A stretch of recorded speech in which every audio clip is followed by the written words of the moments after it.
Akkam jirtu hordoftoonni chaanaalii dhaloota qubee እንዴት ናችሁ? ውድ የdhaloota qubee ተከታታዮች ቪዲዮ keenya kanarraatiin namoota afaan Oromoo dubbachuudhaaf rakkatan akkasumas barreessuudhaaf rakkatan bu'uurarraa kaafnee jalqabarraa afaan Oromoo kan barsiifnu ta'a. Abbaa jennee kana kanumaan jalqabna afaanuma keenya katabne afaanuma keenya katabne. Isas kan jalqabnu gaa qubee irraa kan jalqabnu ta'a. እንግዲህ ቁቤ ስንል ፊደል ማለታችን ነው። አፋን ኦሮሞ ውስጥ ቁቤ ማለት ፊደል ማለት ነው። የአፋን ኦሮሞ መነሻም ከቁቤ ይሆናል ማለት ነው። ስለዚህ አፋን ኦሮሞ ውስጥ ቁቤን በሶስት ከፍለን ማየት እንችላለን። የመጀመሪያው ዱቢፈማ ይባላል። ተነባቢ ማለት ነው። ዱበቺፍቱ አናባቢዎች አሉ። ከዛ ቁቤ ደቻ ይባላል ሶስተኛው ማለት ነው። ይሄም ድርብ ፊደሎች ማለት ነው። ከሁለት ፊደሎች አንድ ፊደል የሆኑ ወደ 6 የሚጠጉ አፋን ኦሮሞ ውስጥ የምንጠቀማቸው ፊደሎች አሉ። ዛሬ እነኚህን ሶስቱን በማየት እንጀምራለን ማለት ነው። ስለዚህ ቁቤ ወይም ፊደል ስንል አፋን ኦሮሞ ውስጥ ኖርማሊ አ ብለን እንጀምርና ዛ ብለን በእንግሊዝኛው ዜድ የሚለውን ዛ ብለን እንዘጋለን ማለት ነው። ይሄም በብዛት 26 የሆኑና ቁቤ ደቻ ብለን የምንጠራቸው ወይም ድርብ ፊደል የምንላቸው በብዛት 6 ናቸው። አጠቃላይ 32 ፊደላት አሉ ማለት ነው። ሶ እነኚህን እንዴት ነው የምንጠቀማቸው?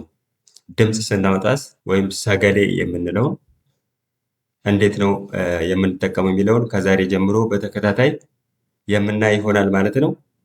ለዛሬ ፊደሎችን እንዴት ነው የምንጠራው የሚለውን እናያለን ማለት ነው። ሶ ከመጀመሪያው ስንጀምር አ ብለን እንጀምራለን። በእንግሊዝኛው ኤ የምትባለው ፊደል አ ብለን ነው የምንጠራት ማለት ነው። ከዛ ቢ ደግሞ ባ ብለን እንጠራለን። አ ባ ጫ ዳ ኤ ፋ ጋ ሀ ኢ ጃ ካ ላ ማ ና ኦ ፓ ቃ ራ ሳ ታ ኡ ቫ ዋ ጣ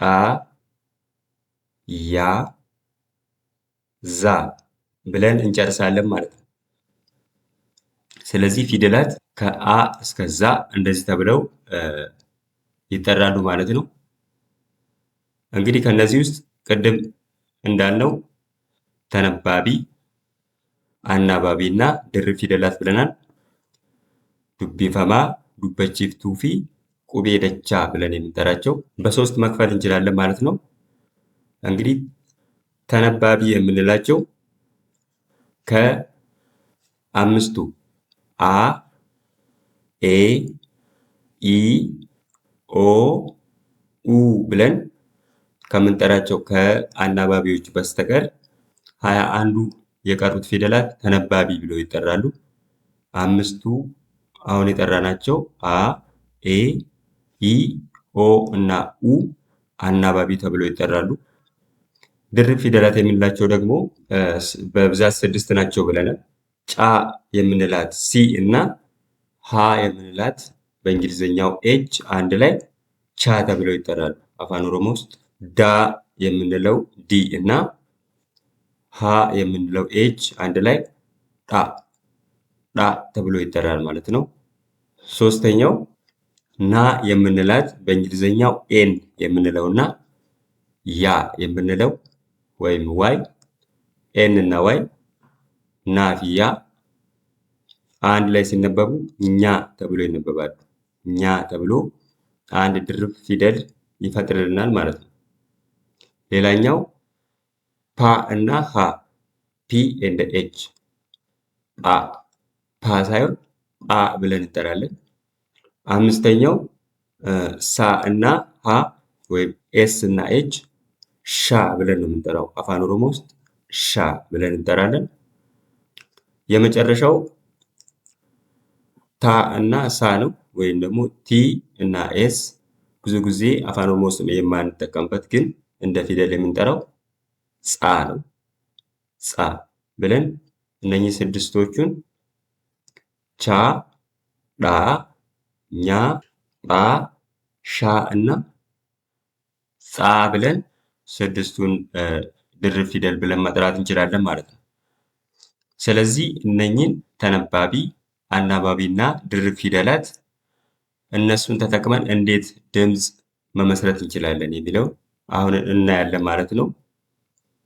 ስለዚህ ከኤ ስንጀምር ኤ ኖርማሊ አናባቢ ናት። ስለዚህ ኤ ወይም አፋን ኦሮሞ ውስጥ አ የምንለው ወደ ድምፅ ስንቀይር አ ብለን ነው። ለምሳሌ ቢን ብንወስድ ቢ ብቻውን ወደ ድምፅ ለመቀየር ስንሞክር ወይም ባ ብለን የምናነበውን ወደ ድምፅ መቀየር ስንፈልግ ግዴታ አንድ አናባቢ አጠገቡ ሊኖር ይገባል ማለት ነው። ሶ ባ ብቻውን ቢጻፍ ወደ ድምፅ ሲቀየር ብለን ነው እንጂ የምንቆመው ባ ወይም ቢ፣ ቦ፣ ቡ ብለን ድምፅ መስጠት አንችልም ማለት ነው። ለዛሬ ከኤ የሚነሱ እንደ ምሳሌ ቃላቶችን እንወስዳለን ማለት ነው። ስለዚህ ለምሳሌ አ ብለን አዳ፣ አዳ ብለን ስንጽፍ አ ብለን ስለምንቆይ መጀመሪያ ላይ ሁለት አን እንወስዳለን ማለት ነው። ወይም ሁለት ኤን ወስደን አ ብለን ድምፅ ካወጣን በኋላ ዲን ወይም ዳን ስንቀጥል ደግሞ አ ዳ ስንል ከዲ ቀጥሎ ያወጣናቸው አ ስለሆነ ሁለት አ ጨምረን ዲ ጋር እንጽፋለን ማለት ነው። አ ዳ እሱም ባህል ማለት ነው። አዳ ባህል። ሌላኛው አፋን ስንል ቅድም ኤፍን ፋ ብለን ስለሆነ ያየነው አፋን ኦሮሞ ውስጥ ፋ ተብሎ ስለሚጠራ የፊደል አ ፋን ስንል አን ከጻፍን በኋላ ከፋ ቀጥሎ ፋ ብለን ስለሆነ ያወጣነው አፋን ብለን ሁለት አ ነው የምንጠቀመው ማለት ነው። አፋን። ይህም ቋንቋ ወይም አፍ ማለት ነው። ሌላኛው አር፣ አር ስንል ራን ነው። እዚህ ጋር ፊደሏን ስንጠራት ኖርማሊ ራ ብለን ነው የምንጠራት።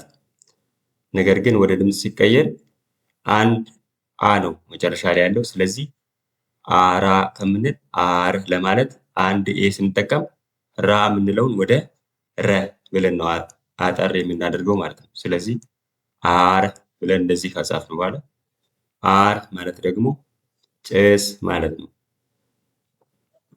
አከም ብለን ስንጽፍ ደግሞ መጀመሪያ ላይ አናባቢን አን ከወሰድን በኋላ ከም አከም ስንል ይሄ ደግሞ የሚጠብቅና የሚላላ ፊደል ብለን ድምፆችን መለየት እንችላለን። ስለዚህ አከም ስንል ከ ብለን ጠበቅ ስለምናደርገው ሁለት ካ ነው የምንወስደው ወይም ኬ ሁለት ነው የሚሆነው ማለት ነው። ስለዚህ አከም ስንል አ ካ ካ አ ማ አከም ወይም ኤ ኬ ኬ ኤ ኤም አከም ብለን እንጽፋለን ማለት ነው። እሱም እንዴት ነህ ወይም እንዴት ነሽ ማለት ነው። አመ ብለን ስንጽፍ ደግሞ አመ መ ብለን ማን እናጠብቀዋለን ማለት ነው። ስለዚህ ሲጠብቅ ደብል ነው የሚሆነው ማለት ነው። አፋን ኦሮሞ ውስጥ የአፋን ኦሮሞ የሚጠብቁ ቃላቶችን ደብል አድርጎ ነው የሚወስደው ተነባቢው ማለት ነው። ስለዚህ አመ ብለን ስንጽፍ አንድ አ እንጠቀምና ማን ሁለት እንጠቀማለን። ከዛ አመ ስላለን ማ አይደለም መ ስላለን መጨረሻ ላይ አንድ አ ነው የምንጠቀመው ማለት ነው።